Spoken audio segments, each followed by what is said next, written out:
It's definitely cloud.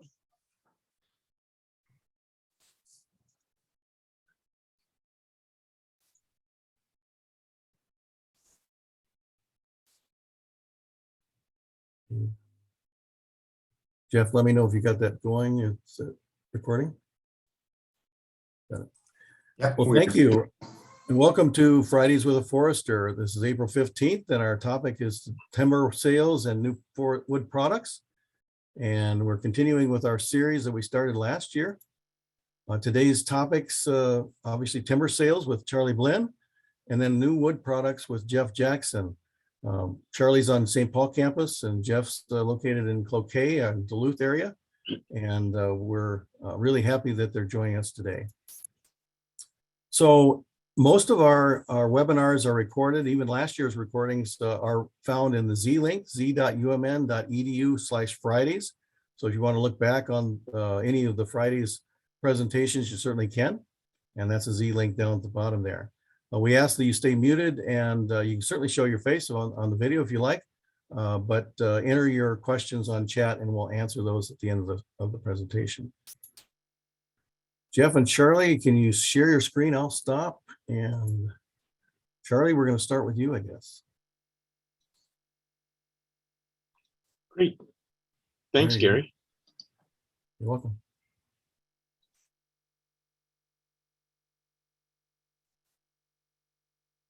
Okay, can you see my screen, Gary? Yes, looks very good. Great. So as Gary said, I'm Charlie Blinn. I'm an extension specialist. So I have a joint appointment with University of Minnesota Extension, as well as the Department of Forest Resources. And so in the department, I teach a couple classes in timber harvesting and road planning. And so what I'll do is try in the next 20 minutes to tell you some of the things that students get exposed to over 15 weeks, including some field tours during a semester here. So it's just a brief overview of some things.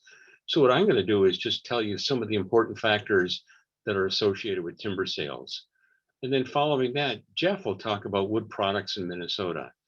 So you might wonder about the link between our two presentations. In fact, we all, I think, want healthy forests. And healthy forests, in some cases, require a timber sale to be set up. And it's important to have healthy markets, too, to support the products coming off of those timber sales in order to have healthy forests. So as Jeff said, as Gary said, we'll talk for about 20 minutes and then open it up for questions after that. Each one of us will talk for about 20 minutes. So you can post your... Say, Charlie, this is Jeff. A quick pause. When should we run our poll? Should we hold? I was going to do that in just a moment. Yeah, in just a moment. Okay, yep. Thank you. So you can ask us questions orally or post them in chat. So there are a couple of questions that Jeff and I had set up. And so, Jeff, you want to run those polls? Okay, I've just launched the poll now. So everyone, there are 2 questions in the poll. So if you're joining us on an iPhone, you might need to scroll down to see that second question. So we'll give you a minute or 2 to answer those 2 questions, and then we'll share results with everyone.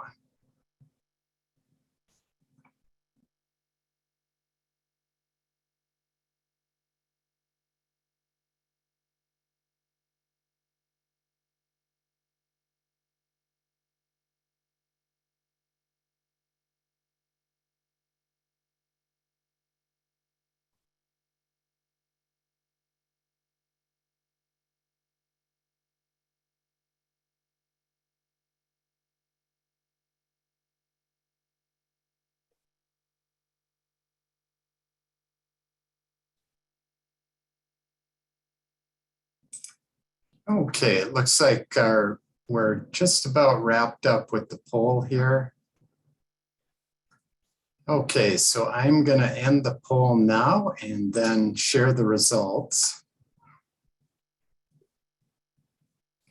So Charlie, can you see the answer to the first question? I can. Can everyone else see it? If you can Yes. see it, I believe everyone can. Yes. Okay, yep. And so I don't own forest land. So 41% of you said yes, that you don't own land. And then of the remaining 59%, it looks like predominantly you've never had a timber sale on your land. That's about 2 to 1 over yes, I have had a timber sale on my land.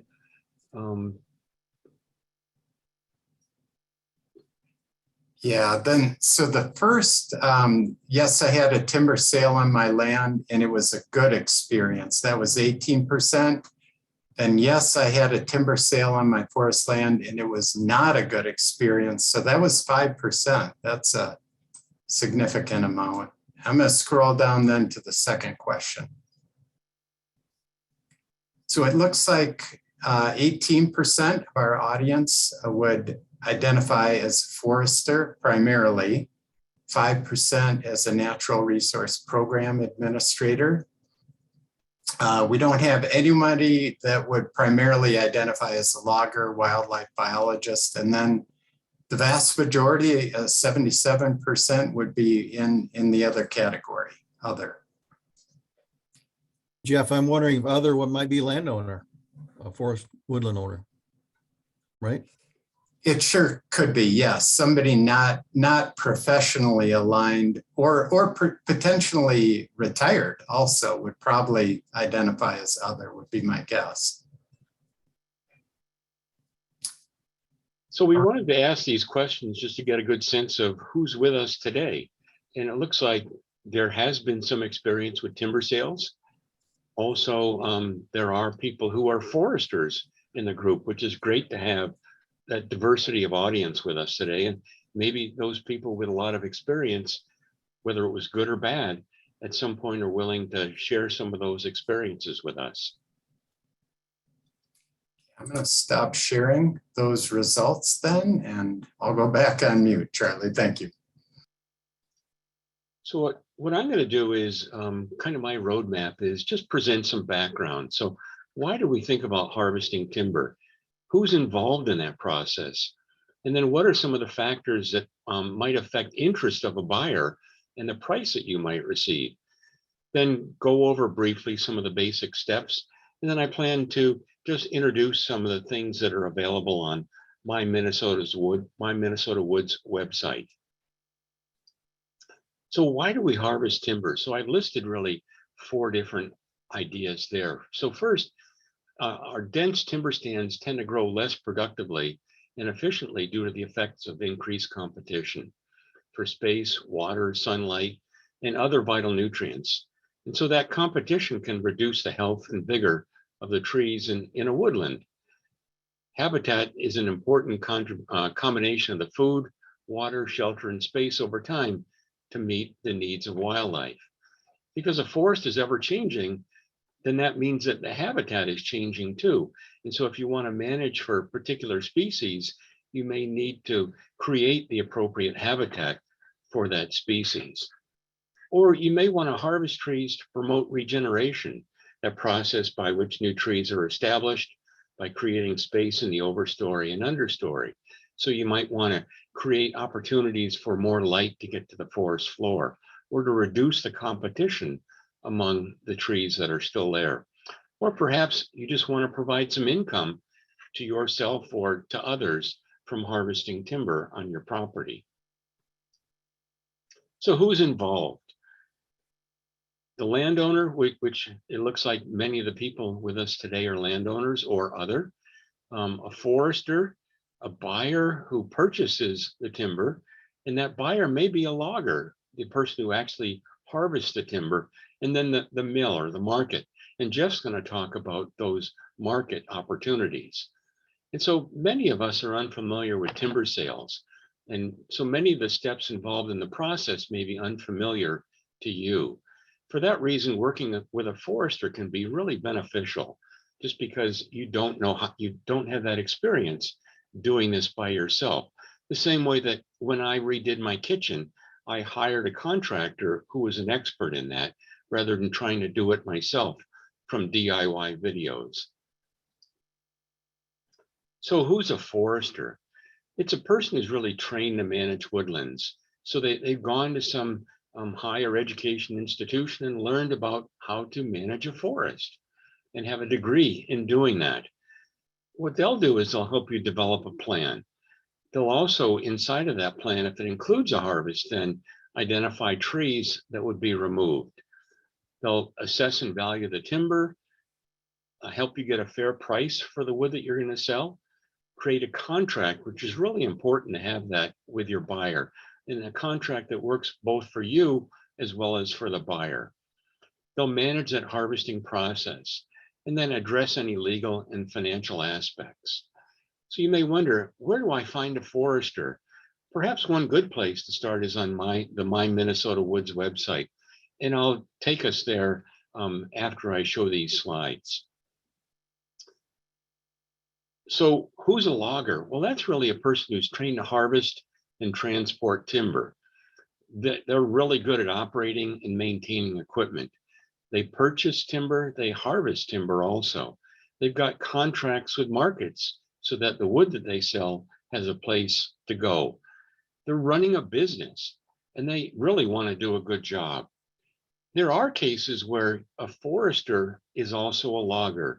So the logger has been to training in some sort of a 2 or 4 year school to learn how to become a forester. And then they also became a logger at the same time. So I do know some loggers who are actually well-trained foresters. How do I find a logger? Well, you could ask your forester, and they tend to work with a number of loggers that they feel very comfortable working with. You could go to your local DNR office and perhaps ask them, or your county land department, or the Minnesota Logger Education Program, mlep.org, has a list of its members also by county around the state.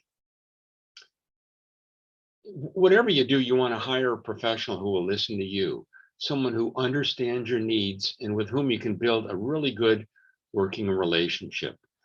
Before you choose a forester or a logger, it's really a good idea to check their references. So don't just go to the first person, find out who they've worked with and talk to those people and find out how satisfied they were with the job that was performed for them. When you think of selling your timber, unlike when you go to Walmart or someplace like that, and a loaf of bread is going to always cost you this much, well, it's gone up now, but you'll find that the price is the same for everybody who walks in the store if they always buy that same loaf of bread today. There are a lot of things that affect the price of timber or the interest of a buyer in purchasing timber. So it could be the species that you have to sell, or the quality of that wood, or the size of it, or it could be the size of your tract that you're offering for sale. If it's too small, there may not be enough interest from buyers.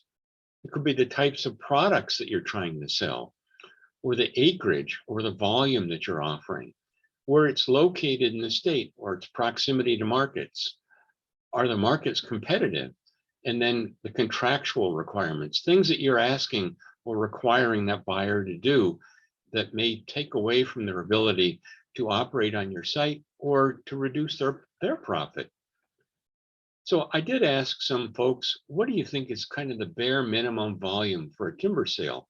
And they said it's likely to be around 200 cords, assuming that you have a moderate or high production wood, meaning straight wood, it's easy to cut, there's enough volume per acre there to make it desirable for a logger.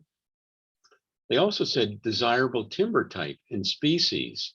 So aspen in northern Minnesota is a common species that gets harvested, maybe black walnut or oak in southeast Minnesota. Easy access, in other words, right off a road or that has existing roads to it. Maybe fair to good ground conditions or soils, not a lot of wetlands to operate around, or topography that makes it easy to access the timber. Maybe close proximity of the logger to that timber sale, because location are always important. And then is the logger or are the landowner and forester friendly? Are there red flags that might come up? And then is the stumpage price favorable to you and to that buyer also? All those things can affect buyer interest and your interest too in wanting to sell your timber. So first, what you want to do is seek professional assistance, and a forester can help you do that. They've got experience setting timber sales. They've worked with a number of loggers before. It can help align your goals with someone who can help implement that on the ground. And then develop a plan. So that's really the single best resources to guide you in managing your woodland. And before you harvest timber, I'd recommend that you visit harvesting sites that have already been harvested and are currently regenerating, just to see what it looks like. It's going to look vastly different during the harvest than it did before. And it's going to look vastly different several years after the harvest too, as the site begins to regenerate. You're going to mark the sale boundaries to make sure that you know what areas are going to be harvested. Inform the neighbors so they're aware of what's happening on your property. Someone's going to help you determine the volume and value of your timber. Determine the harvest requirements. What is it in particular you need the buyer to do on your site? Solicit bids, select a buyer, and then create that contract that works for you as well as your buyer. And then during the harvest, monitor it, and then when it's done, close the sale. Minnesota has forest management guidelines that are designed to help us sustain our forest resources. And there are guidelines in 7 different areas: in cultural resources, which are really our legacy to the past; forest soil productivity, to make sure we leave the harvest site in a productive capacity afterward to support healthy forests; riparian areas, which are near streams, wetlands, and open water wetlands; visual quality, water quality, wetlands, and then finally wildlife habitat. So these are things that loggers have been trained in to help protect and sustain our forest resources. What I'm going to do now is stop sharing my slides and show you some things on the My Minnesota Wood site. So look at selling your timber, estimating how much timber you have, and then look at a sample timber sale contract. So I go to My Minnesota Woods and then click on Managing Your Woodlands. And then from there, I scroll down, and under Harvesting Timber, there's actually a link just on harvesting timber. And I can go there and see when selling your timber, you want to get the best offer. Foresters can help you. But first, let's look at this selling your timber link. There's a link to Minnesota's forest management guidelines. There's also information about getting help from a forester. So why would you work with a professional forester? And then help in finding a forester. So there's a list of approved professional foresters on the Minnesota DNR's website. So you can scroll down and you can see in different parts of the state who are those professional foresters. You can mouse over and click on any one of them, and it'll tell you who they are and where they're located. And I think some of those are actually on our call today. And so you can see they're private consultants, people who work for Minnesota DNR Forestry, the Soil and Water Conservation District, as well as private industry.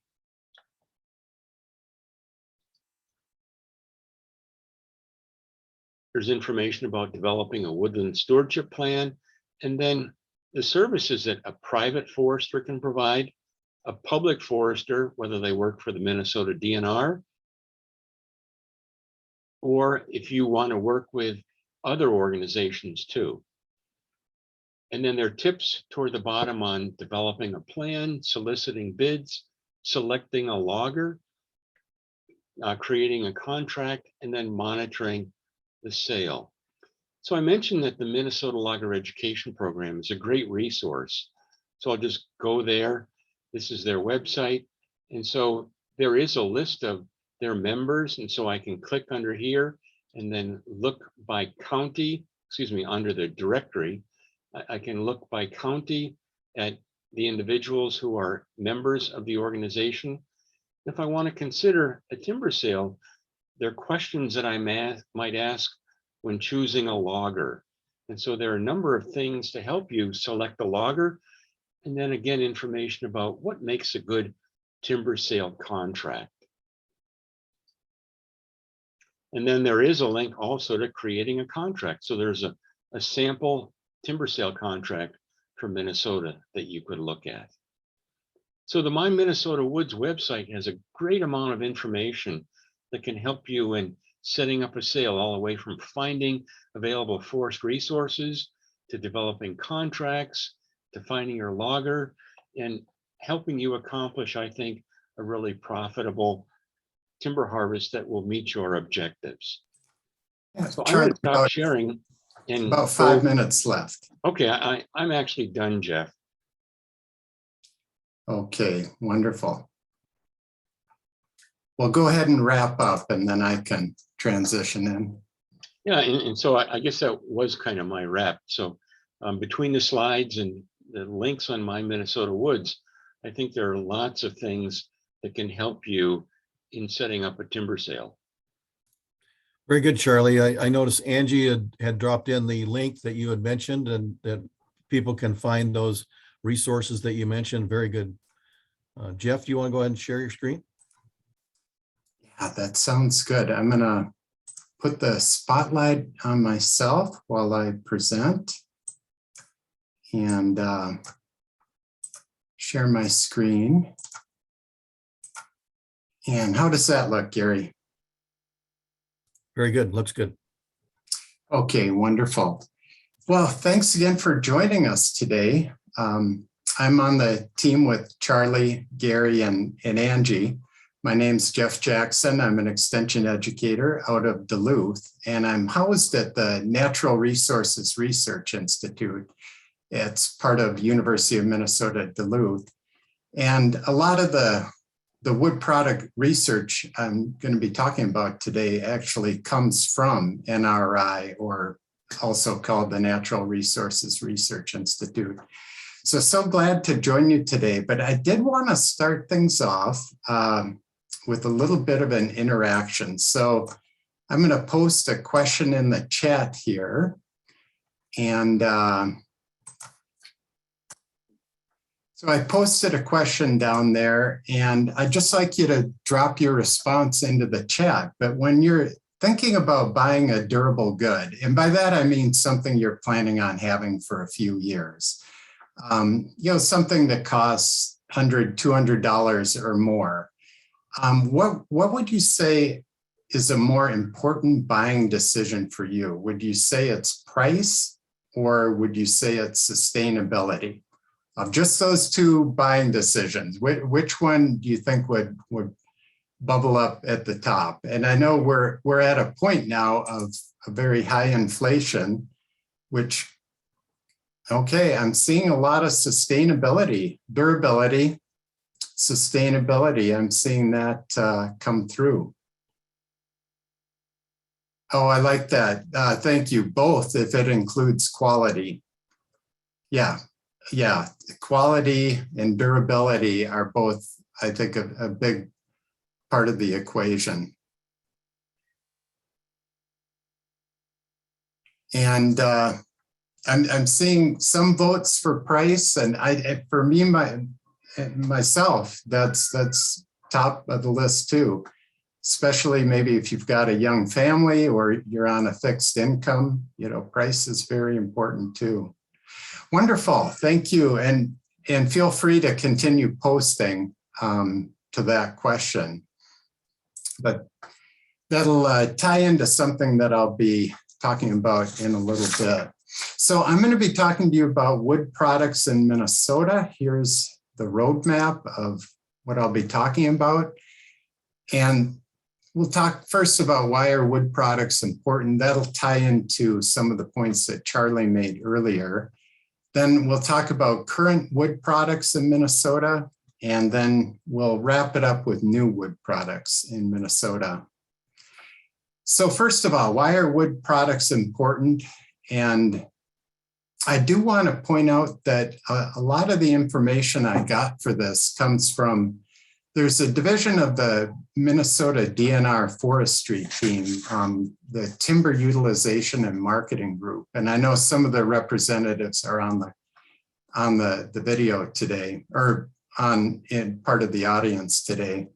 But they have some fantastic information on wood products, why they're important to the state, and what current trends are for wood products. But what you might not know is that Minnesota is ranked 12th of all states in forest products manufacturing. And forest products manufacturing in Minnesota currently employs about 40,000 people. So it's a significant portion of our state's economy. And in fact, forest products manufacturing is the 5th largest manufacturing sector in Minnesota. You can see computers is the largest, but forest products is very close to the top at the 5th largest manufacturing sector. Now this map too, I'd like to give credit to the Minnesota DNR Timber Utilization and Marketing Group for having this on their website. But I thought you might be interested to see where some of the saw and specialty mills are in the state. And I'm gonna turn on my laser pointer here so I can kind of circle some of these. So sawmills are in green, and then peat, pole, and other mills are in the red diamonds.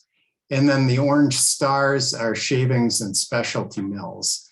So you could see that in terms of the distribution across the state, there are some in the southeast portion of the state. The majority are going to be farther north in the forested portion of the state, kind of through this corridor here. There is a large one up in Grand Marais also. So that gives you an idea of where these saw and specialty mills are in the state. And my screen got stuck. Let's see here.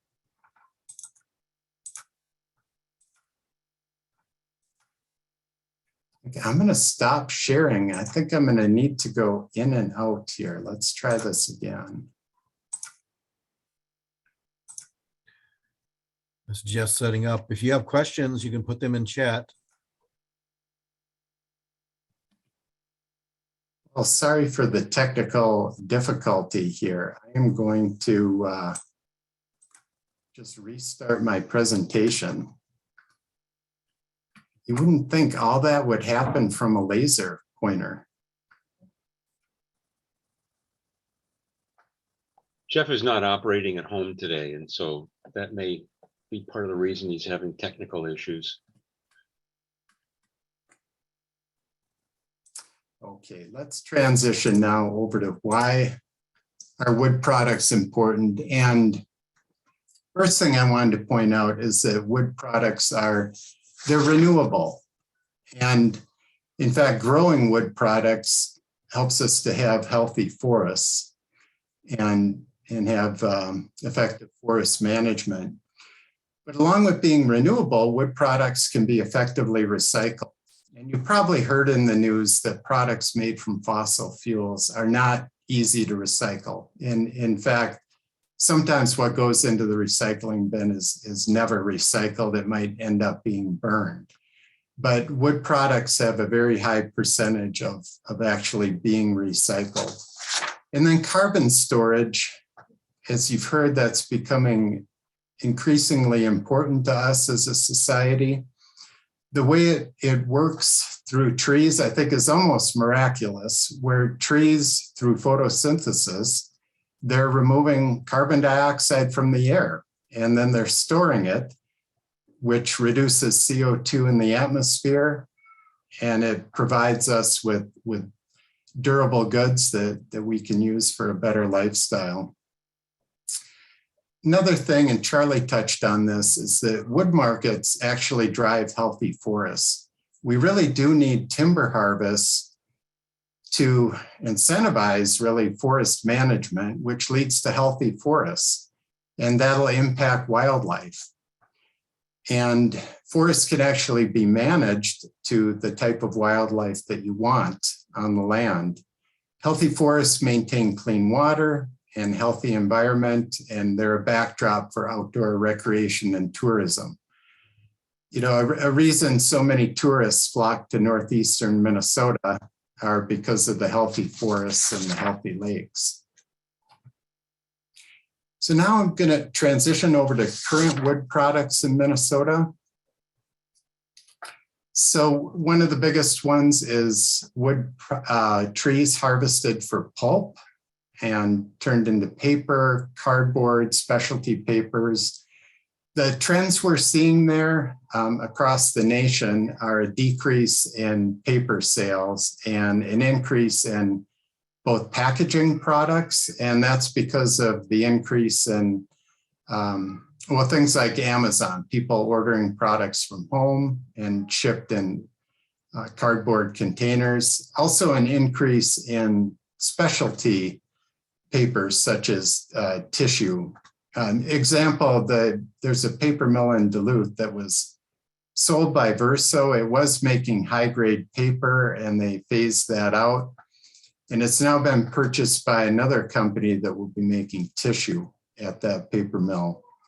So traditional timber products that you're all aware of: lumber, oriented strand board, veneer, and pellets. Now, for those of you that are not familiar with the term oriented strand board, that's an engineered wood panel made by gluing together wood chips or flakes under high pressure. And one of the potential new companies moving to northern Minnesota is Huber Engineered Woods. There's a review going on right now of what their plan is for their proposed plant. It'll be in Grand Rapids.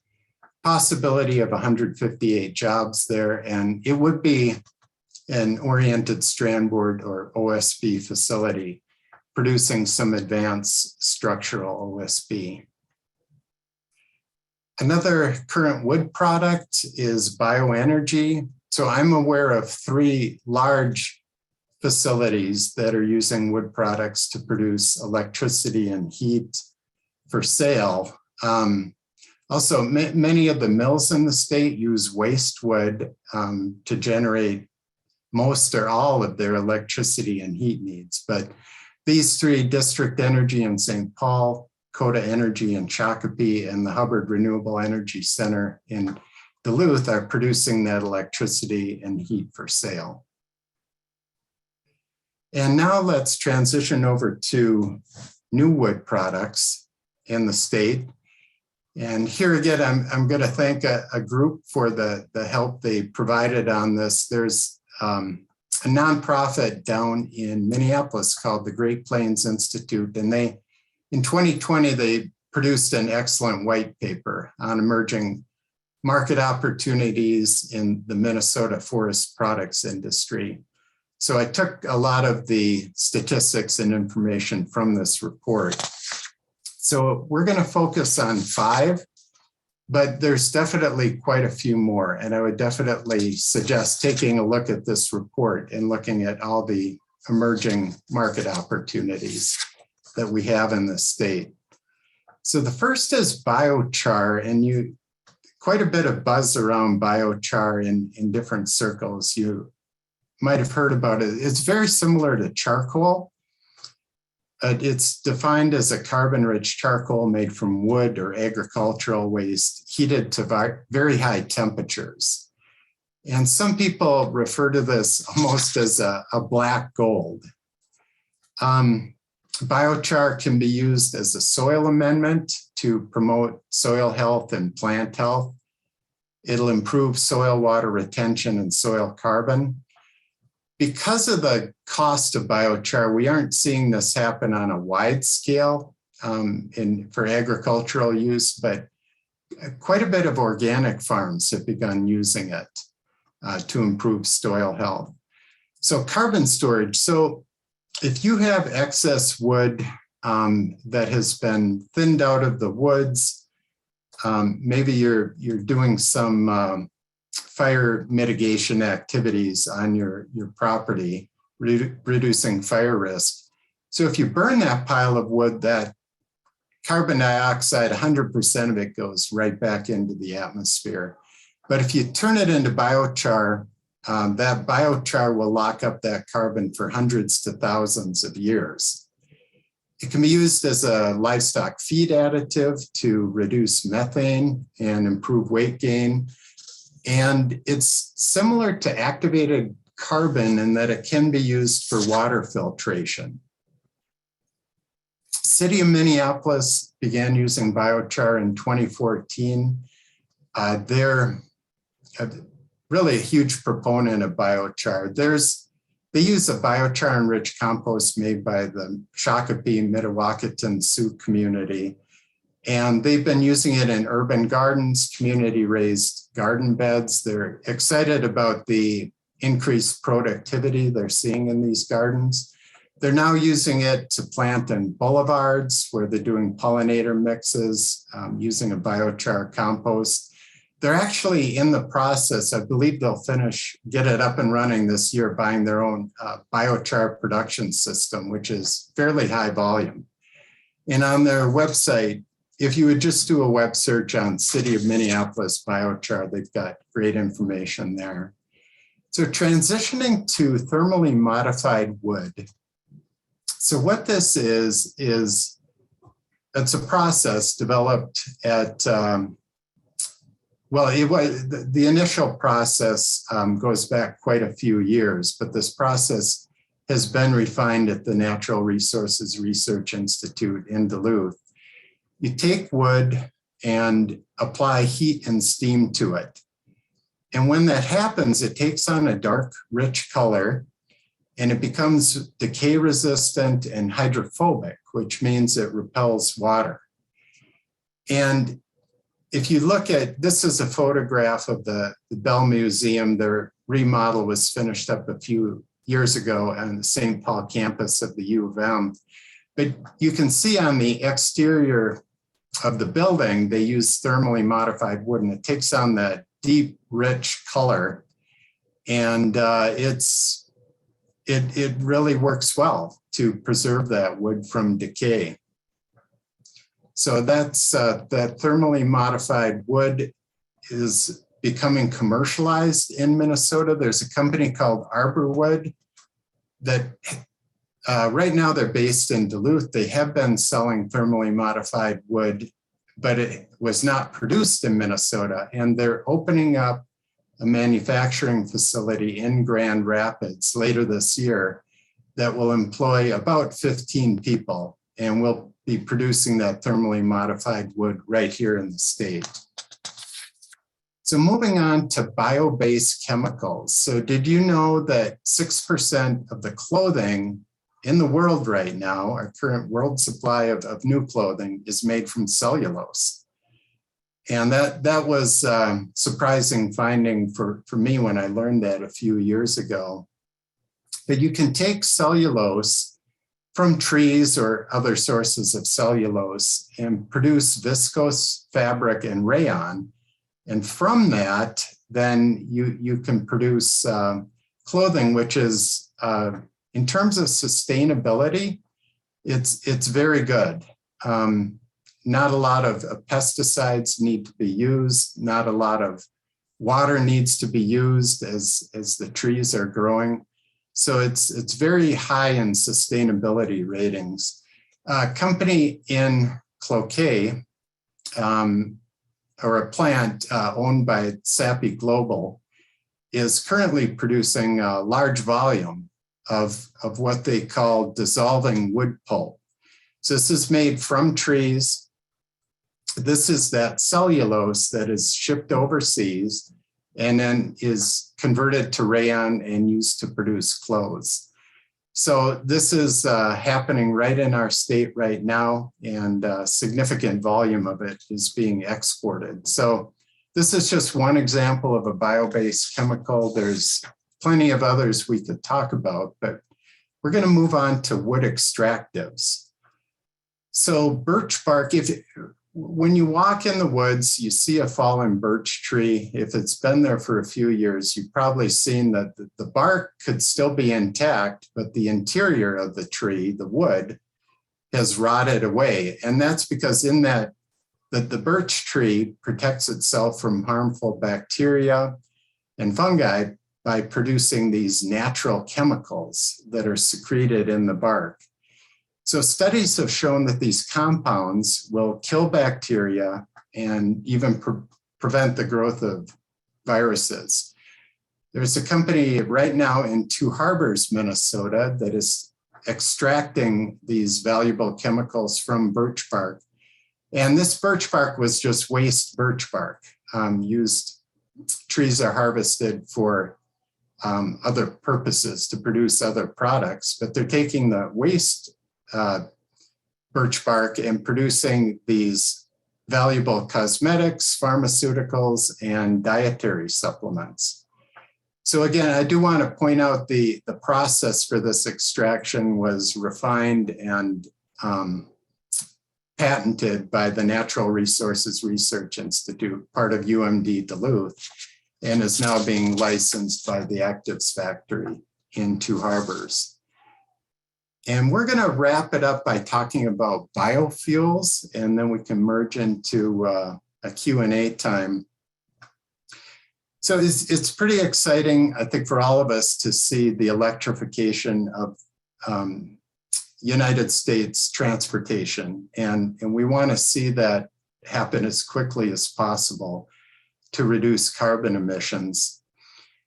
But experts say that in certain specialty niches, we are going to need liquid fuels for quite a while. Long haul trucking, aviation, ocean shipping they're going to be much more difficult to electrify. So what can we do there to reduce carbon emissions? We can produce biofuels that have a lower carbon footprint than those made from fossil fuels. Examples are cellulosic ethanol, biodiesel, and aviation fuel produced from wood. And there's significant opportunities in these, possibly some in our state in the future. And it's exciting to see both the research and the commercial applications going on in this field. I did want to point out that one thing that will help this, and there's teams of people working to revise the federal renewable fuel standard. So what this fuel standard does, it does provide an incentive for producing low carbon biofuels, such as corn from ethanol. And there's a higher incentive if you produce something like cellulosic ethanol, which has even a lower carbon footprint. But right now, this renewable fuel standard does not apply if you would go out and harvest the wood in natural forests, or even if you're using waste wood from a mill. This federal renewable fuel standard does not apply. You would not get an incentive for that. So teams of people are working on revising that, and I think that will provide an extra incentive, really help this to take off. Well, with that, thank you so much for your attention and for joining us today. And I'm going to stop sharing my screen and go back to gallery view. And Gary, I'll turn it over to you for the Q&A. I will put on the, let's see, do you see my screen now? That's good. And yes, Angie is monitoring, Angie Gupta and myself are fellow forestry teammates in Extension with Jeff and Charlie. Angie's based out of our Rochester regional office. I'm out of the Mankato regional office. And thank you, Angie, for monitoring chat. So yeah, let's open up for questions.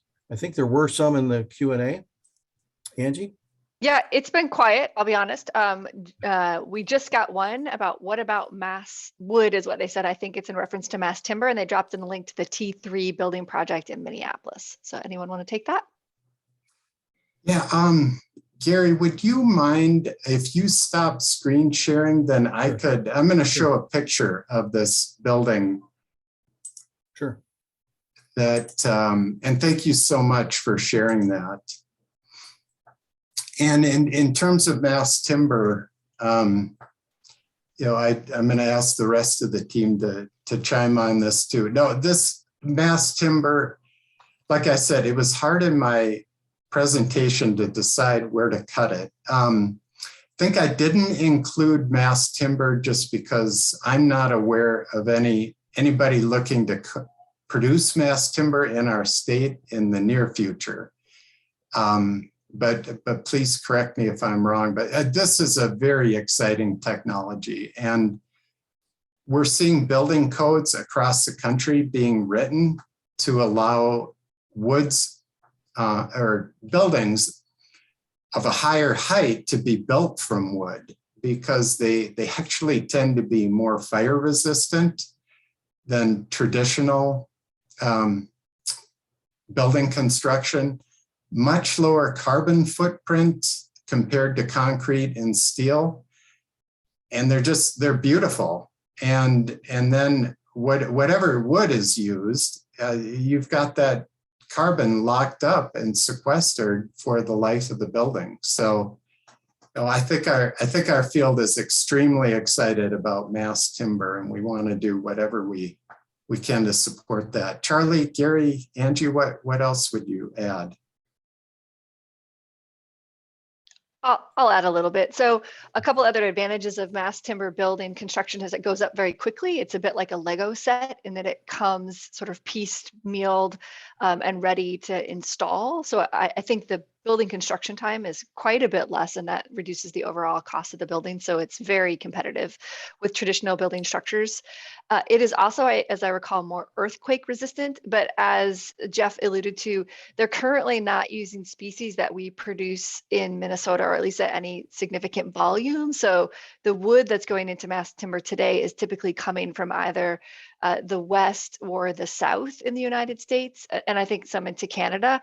So again, great way to lock up carbon for sure. Beautiful construction, very competitive in price, but it's not using Minnesota wood, so it doesn't quite meet the needs of our landowners.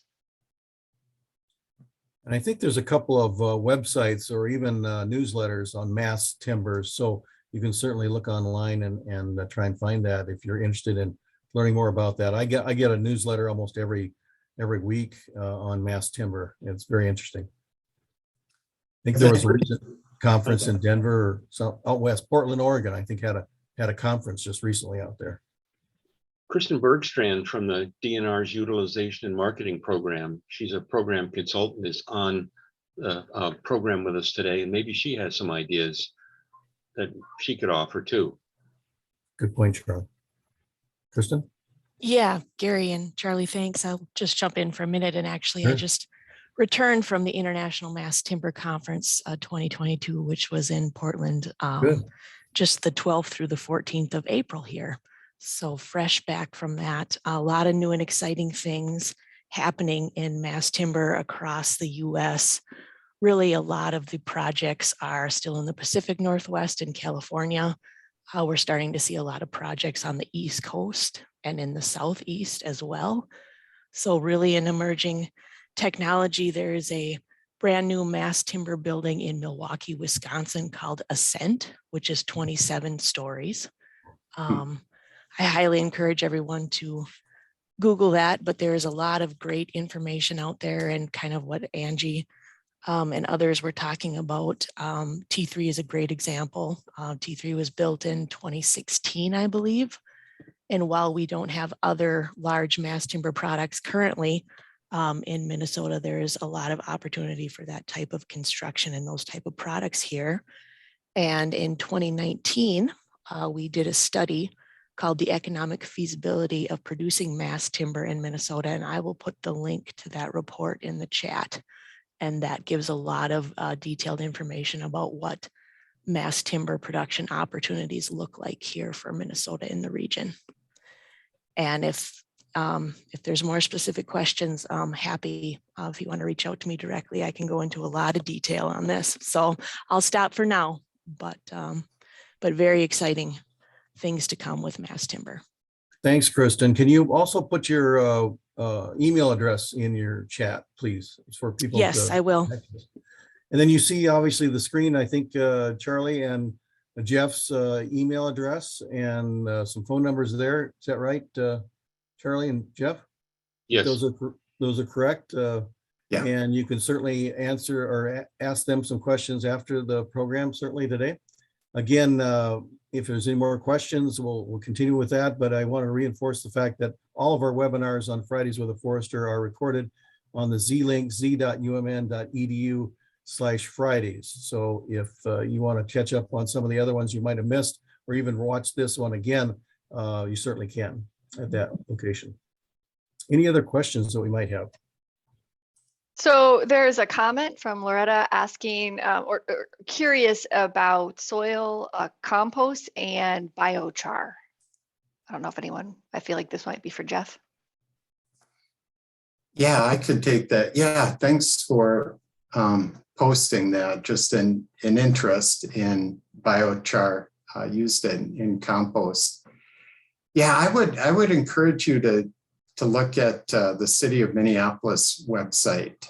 They've got great resources. So again, just web search on City of Minneapolis biochar, and they've got different articles they'll take you to about how much biochar to add, what types of soils. Biochar does not benefit all types of soils, but it benefits most types of soils, especially sandy soil. I'm involved in an interesting project right now with the Carleton County Soil and Water Conservation District, where they're using big box kilns. You know, think of, it's like a big open metal box to produce biochar from conservation thinnings. And they're going to have these metal boxes will fit into the back of a pickup truck. They'll have them available for landowners. But when you take down brush or trees on your property in Carleton County, you can rent one of these out, produce biochar from the trees, and then put it back into your garden or on a field or back into the forest as a soil amendment. So like I said, a lot of research being done on biochar, and the interest continues to increase. There is a company called Artichar in Iowa that's producing high volumes of biochar, but no companies in Minnesota yet, but I think it's coming. Jeff, another comment, Dovetail Partners have done some research on biochar. You may want to access their website for more information on their research on some of the biochar documentation that they've been working on. Yeah, thanks, Gary. Yeah, Dovetail Partners has been a consultant too on this Carleton SWCD project. Harry Groot from Dovetail Partners. I did see a question about biochar from buckthorn. Yes. I think for using invasive species to produce biochar is then a way to improve the soil and also lock up that carbon. And I can produce a real primitive biochar in my backyard. I basically, so to produce biochar, you're burning wood in a low oxygen environment. And I built up the walls of my fire pit high enough that I can reduce the oxygen and produce a real crude biochar. And I'm burning buckthorn.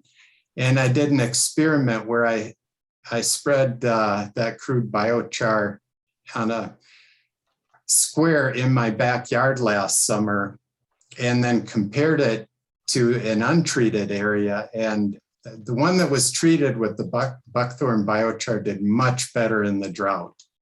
It was a visible difference in how it did during last summer's drought. So yes, it works with buckthorn.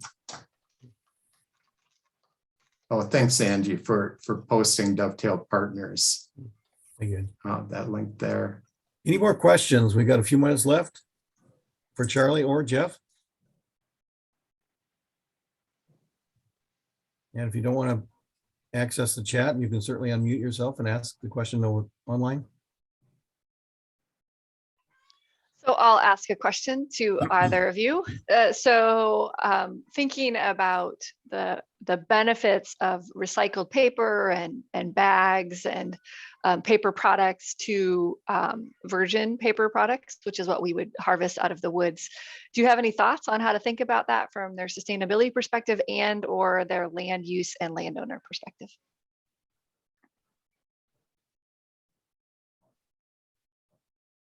Well, I think in terms of making paper, you can only recycle a fiber so many times before it loses its length and strength. And you need virgin fiber then to be able to produce that paper product. And so I don't think we'll ever get away from harvesting either timber or other things that can be used to make these pulp products, even though we will continue to want to encourage recycling.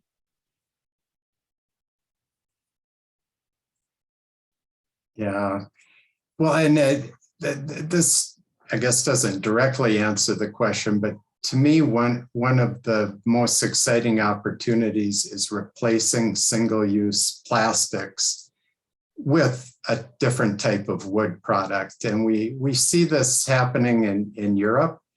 So for instance, single-use plastic straws, once those are no longer allowed to be sold, then you see innovation taking over and you see, yes, those can be made out of wood fibers.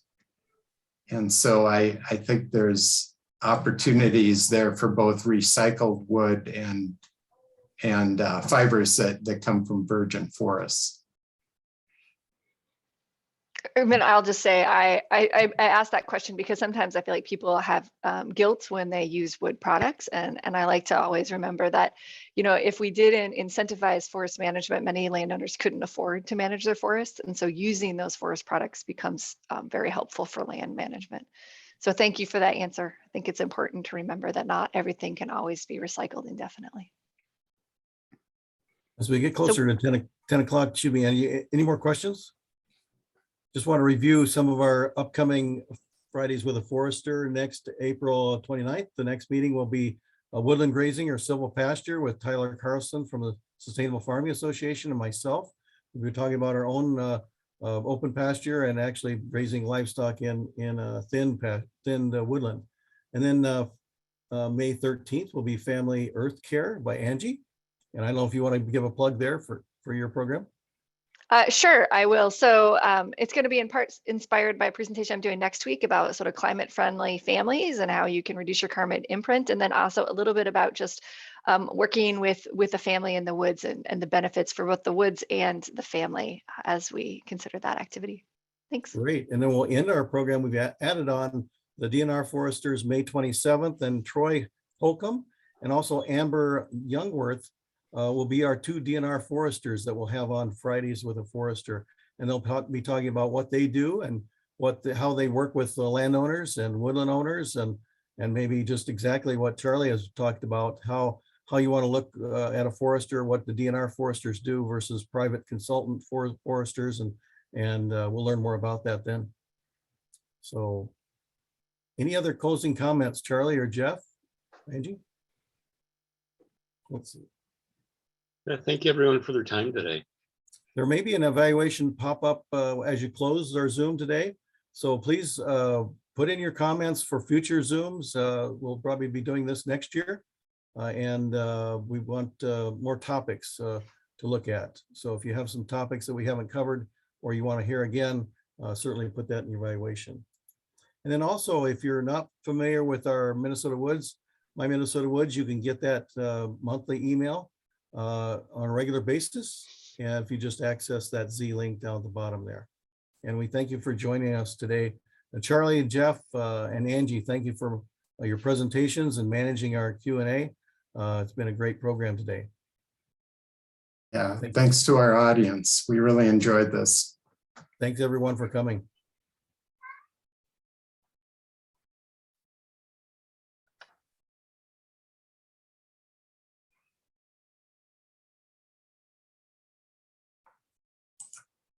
Are we organizers all